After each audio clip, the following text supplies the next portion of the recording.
Fala aí, rapaziada do nosso canal Futebol Verde React, trazendo mais um vídeo aqui no nosso canal e mais um vídeo aí para falar sobre a vitória do Palmeiras sobre o Barcelona de Guayaquil, 4-2 de virada no Allianz Parque. Foi uma grande virada do Verdão.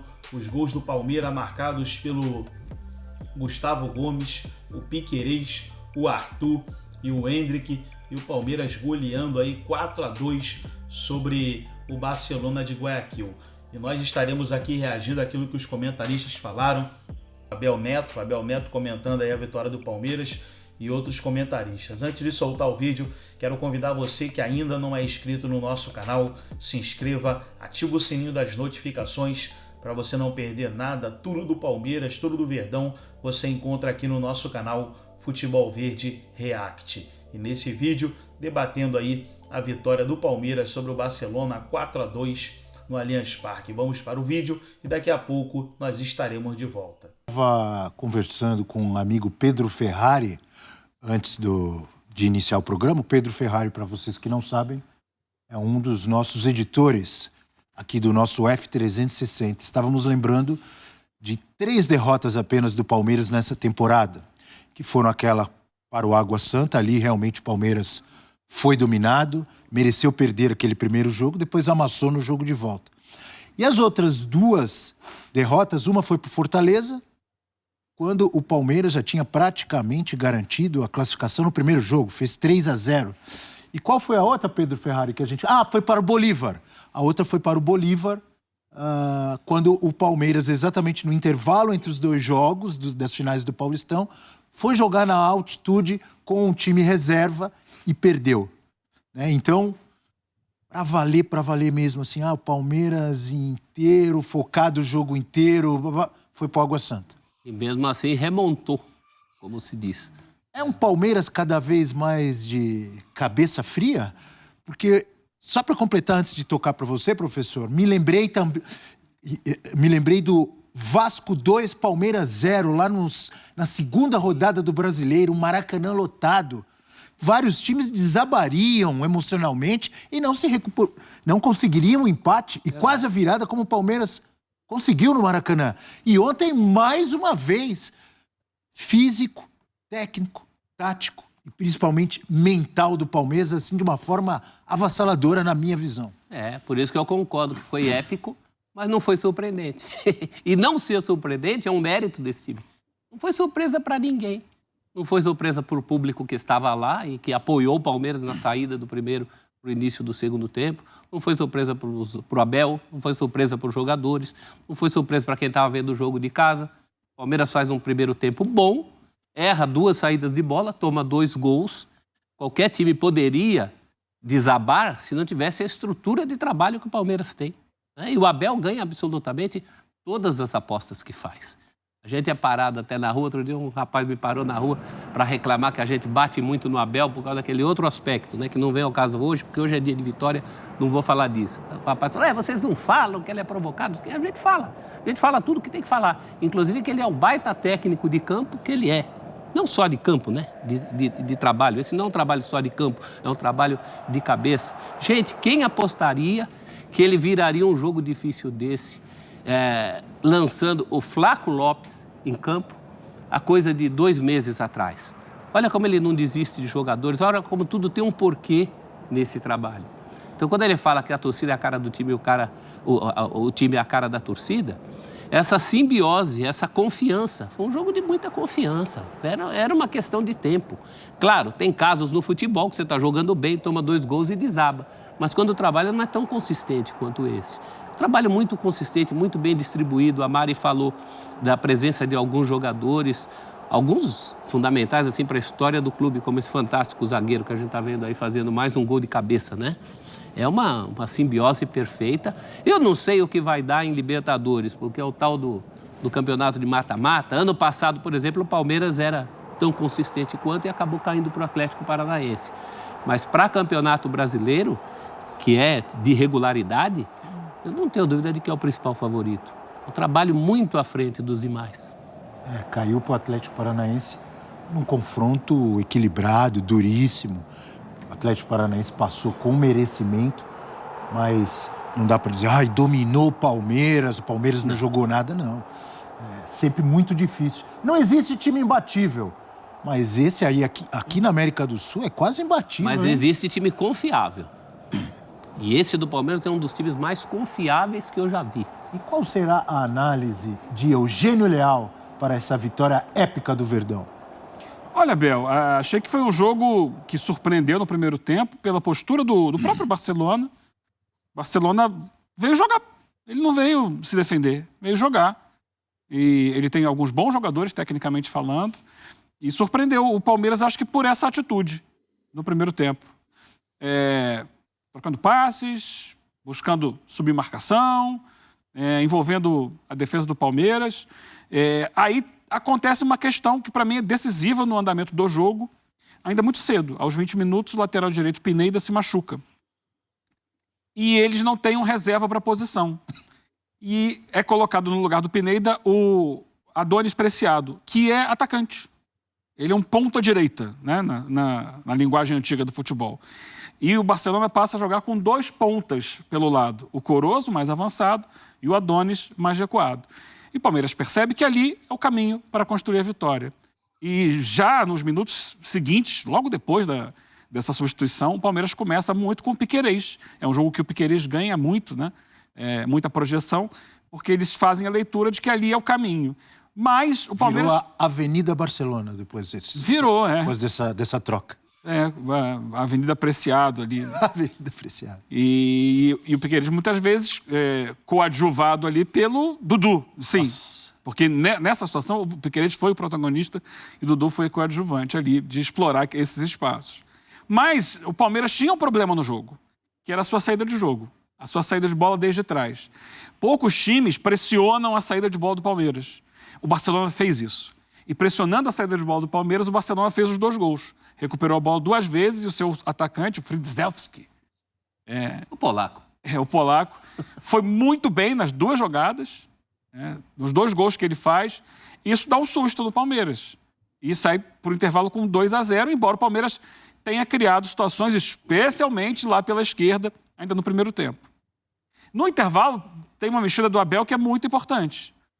Entendendo essa dificuldade de saída de jogo, ele tira o menino, coloca o Flaco Lopes para ser uma espécie de um meia atacante, mas por quê? Ele vai ser o pivô para o Rony.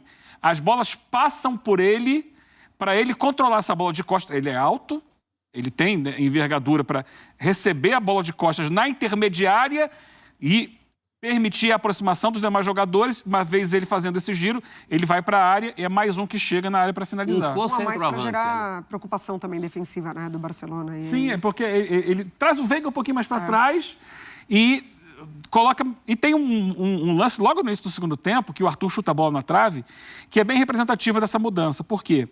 O Palmeiras sai jogando com o Everton fazendo o lançamento.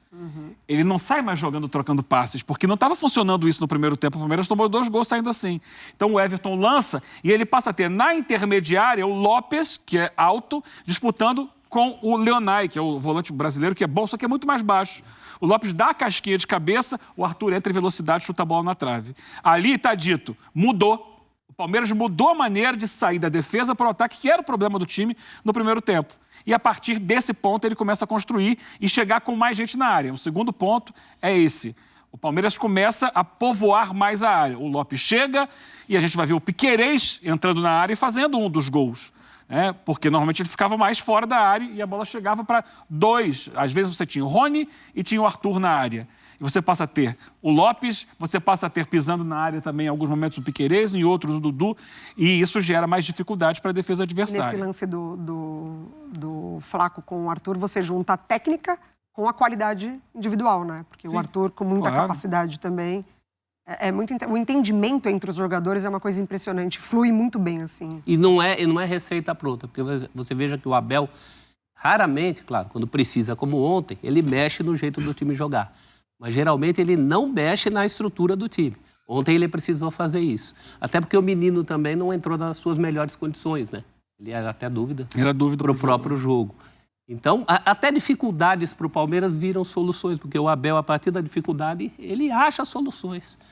Vamos falar. Ação na saída de bola do adversário. Exatamente. Ele antecipa, rouba a bola e inicia o gol. Mas ontem foi mais atacante mesmo. Né? Ontem foi mais atacante, sim. Ontem foi um atacante abaixo. Quando precisa, não tem dúvida, você pode contar com ele ali. É o que se espera de um lateral, né? Talvez uma Até como um terceiro zagueiro. É, uma das posições Já jogou algumas vezes, né? De terceiro zagueiro, é verdade. Posição mais sacrificada do futebol moderno, porque você espera que o cara ataque e defende bem de uma maneira que você não cobra de outro jogador em campo, com essa exigência física de jogar pelos lados, né? Eu valorizo muito os jogadores que fazem isso. Ontem a gente falou da volta do Arana para o Galo. É isso. É um outro jogador nesse nível. Se o Piquerez não foi o melhor em campo ontem, foi o Gomes. Mas, claro que a participação do Piquerez é mais efetiva nos lances de ataque. Eu acho que a maneira como ele gerou o jogo ontem, né? Isso acaba pesando. Mas a partida do Gustavo Gomes também... Então vamos com tela do Gustavo Gomes, artilheiro, o zagueiro artilheiro. Professor já deu o gancho. Gustavo Gomes, é impossível não falar desse cara. Que jogador de bola. Desfalque pro final de semana contra o São Paulo. Amigo meu São Paulino, amigo nosso grande câmera Viola, estava comemorando. Gustavo Gomes não vai jogar contra a gente. E não jogará também a última partida com o Bolívar, porque tomou o amarelo. Mas já avisa o Viola que o elenco do Palmeiras é bom. Vai poder descansar. Vai entrar alguém ali preparado. O Viola sabe disso. Olha a cara dele. O xerife do Verdão. Zagueiros com mais gols na história do Palmeiras. Luiz Pereira, que na minha visão é um dos maiores zagueiros da história do futebol brasileiro, não só do Palmeiras. E se defendia, atacava, saía jogando de cabeça, erguia, fazia gol de cabeça. Tanto é que tem 36, olha lá, com a camisa do Verdão. 32 tem o Gustavo Gomes. Ele tá chegando simplesmente no número de gols do Luiz Pereira, um monstro do Palmeiras, do Atlético de Madrid, da seleção brasileira. Foi titular, não foi na Copa de 74? 74. Ele e Marinho Pérez fazendo. Que jogador de bola. E aí o Los Chiavo. Esse é lá atrás. 32 gols. Qual que era a nacional? Eu confesso minha ignorância. Nos 20 e 30. Brasileiro? Não, era esse nome, brasileiro, acho que não. mas filho, era brasileiro? filho de italiano, né? No começo do Palestra Itália ali, na era do amadorismo, tinha muito filho de italiano. Sempre bom ter alguém com tanto conhecimento aqui ao meu lado. Arquivo vivo. Um arquivo vivo. Gustavo Gomes, você destacou bem, professor. Pra gente falar um pouquinho mais, Mari, Eugênio, amigos e amigas do F360, eu tô com o Gustavo Gomes, com o Piquerez, com o Arthur, com o Dudu na cabeça, mas tô com uma outra questão aqui que o Eugênio colocou agora há pouco. Tá matutando aqui. O Eugênio falou assim: poucos times marcam a saída de bola do Palmeiras. O Barcelona ontem começou fazendo isso e se deu bem no primeiro tempo. E aí eu tô com isso na minha cabeça. Por quê? Poucos times pressionam a saída de bola do Palmeiras. Porque é um risco Alguém tem enorme. a resposta aqui? É um risco enorme. Porque quando você sobe a marcação, você gera espaço nas costas. E o Palmeiras é ótimo nessa transição. Velocidade. Aí você vai ficar na velocidade dos caras, do Dudu, do Arthur, do Rony. Exatamente. O próprio Barcelona só fez isso ontem porque não tinha outra opção. Ele precisava para a sobrevivência dele na competição. Isso diz muito. Fosse uma outra situação, o Barcelona jamais faria isso. E isso desgasta fisicamente. A gente viu o que aconteceu no segundo tempo. O Barcelona sentiu. Além de ter sentido, não tinha banco de reservas. Não tinha boas opções no banco. Tanto que ele não mexe quase no time. Ele só mexe quando é obrigado a mexer. Então, é muito difícil. Daqui a pouco a gente vai falar do jogo do Fluminense com o River Plate. Fazer o que o River Plate fez ali até o primeiro gol da partida. Que é bloquear todas as saídas. Encaixotou o Fluminense. Bloquear todas. Tem que estar muito preparado fisicamente para isso. O Barcelona nem fez isso. Ele dava... Em alguns momentos ele subia a marcação, não era o tempo todo. Só que quando ele subia, ele conseguiu surpreender o Palmeiras. Acho que o Palmeiras não estava esperando isso, não estava pronto para essa situação. Sim. Mas aí ele entendeu o que estava acontecendo e saiu desse nó. Foram 2 botes no primeiro tempo, né? 2 botes muito, muito certeiros. Mas veja, por exemplo, você perguntou por que ninguém faz isso. Veja se o Bolívar vai fazer isso. Ele não tem necessidade de fazer isso. O Bolívar vem aqui por um empate para ser o primeiro do grupo. Aliás, o que é surpreendente, né? O Palmeiras fazendo toda essa campanha, se ele empatar com o Bolívar, será segundo. O que não é legal. Libertadores, você tem que jogar sempre pelo melhor. Sempre para ser primeiro, sempre para estar no pote dos que decidem em casa. A gente tem aqui uma certa polêmica interna sobre decidir em casa, mas eu ainda prefiro decidir em casa do que fora. Para o Palmeiras é importante evitar cruzamentos precoces com um cachorro grande.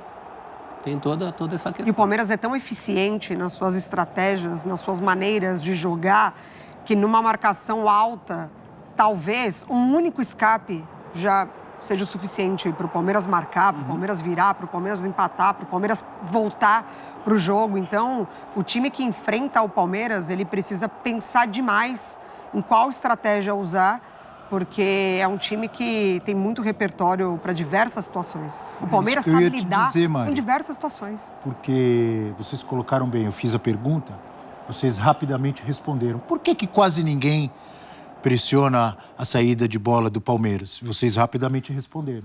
Porque é um risco muito grande de você ficar refém da velocidade dos atacantes do Palmeiras. Quase ninguém faz isso, mas quase todo mundo perde do Palmeiras mesmo assim. É isso que você está dizendo, né? Tem repertório para tudo o Palmeiras. Para fazer isso que você quer, tem que ter duas coisas, necessidade e coragem.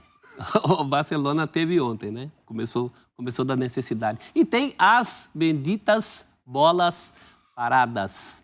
Eu sempre faço questão de botar o plural, porque pode parecer uma crítica. Ele não está criticando. O Palmeiras tem uma variedade de bolas paradas. Ela surgiu de novo ontem, num momento crucial da partida, quando o Palmeiras desconta logo no começo. Primeiro lance do segundo tempo. E o grande Gustavo Zupac, ontem no Linha de Passe, em cima do que você está dizendo, professor, ele disse o seguinte: o Palmeiras tem uma das melhores bolas paradas do mundo. E a variedade... Opinião de Gustavo Zupac, que conhece muito. Vocês concordam? Eu concordo. Do mundo? Não é só a bola parada. Bola parada e bola aérea. É a variedade de bolas paradas. Você não está dizendo que o Palmeiras, por exemplo, quem tem uma bola parada é quem tem um grande cobrador de faltas. O cara vai ganhar o jogo na cobrança de falta. Não é disso que a gente está falando. Jogadas. A gente está falando de uma variedade de jogadas. Talvez um dos maiores repertórios de jogadas em bola aérea, bola parada. O escanteio do Palmeiras. Quantas maneiras de aproveitar o escanteio o Palmeiras tem? Com quantos nomes diferentes? Nessa zaga aí, já passou Murilo, Luan, o Gomes, todos eles fazem gol de cabeça ou ajeitam para alguém que chega. Tudo isso é coordenado, são movimentos coordenados. Isso é treinamento. Para estabelecer assim, um parâmetro mundial, a gente tem que pesquisar passo a passo todo mundo. Vou até fazer, me deu uma ideia agora, de levantar estatísticas de gols de bola parada. As melhores bolas paradas do Foi o Zupac que deu a ideia. Você, relembrando aqui, eu ontem não tive a oportunidade de ver o Linha de Passe, me deu essa sugestão aqui, me lançou essa ideia. De cabeça, você tem algum palpite? É difícil. Você acompanha muito o futebol internacional. Tem, por exemplo, na Premier League, você tem treinadores específicos para isso. Inclusive, treinadores que custam caro. Por exemplo... Mas o Palmeiras deve, ali dentro da comissão do Abel, imagino que um deles seja especialista em bola... Até esqueci, no livro eles citam lá as funções de cada um, no livro do Abel. Sim. Não me lembro agora detalhadamente. Mas imagino que um dos caras ali daquela comissão dele seja especialista em bolas aéreas. É algo que aconteceu na Copa do Mundo de 2018. A Inglaterra chamou muita atenção, porque ela fazia toda uma movimentação que lembrava futebol americano, NFL, dos bloqueios, um jogador que sai de um lado, vai para o outro, corre. Era toda uma engenharia. O trenzinho também? O trenzinho. Na Inglaterra. Aquilo era feito para beneficiar o Maguire, que era o principal cabeceador do time. Então você fabricava um espaço para ele entrar e cabecear. Então tá aí, pessoal, foi o vídeo da ESPN Brasil. Todos os créditos, direitos autorais e agradecimentos estarei deixando o link na descrição desse vídeo, onde os comentaristas debateram aí sobre a vitória do Palmeiras 4-2 no Allianz Parque. Palmeiras se juntando aí ao Bolívar na primeira colocação do grupo. Lembrando que ainda teremos Palmeiras e Bolívar no Allianz Parque na última rodada. Gostou do vídeo? Deixa o seu like, se inscreva no canal, ativa o sininho das notificações. Forte abraço a todos e até o nosso próximo vídeo aqui no nosso canal Futebol Verde React.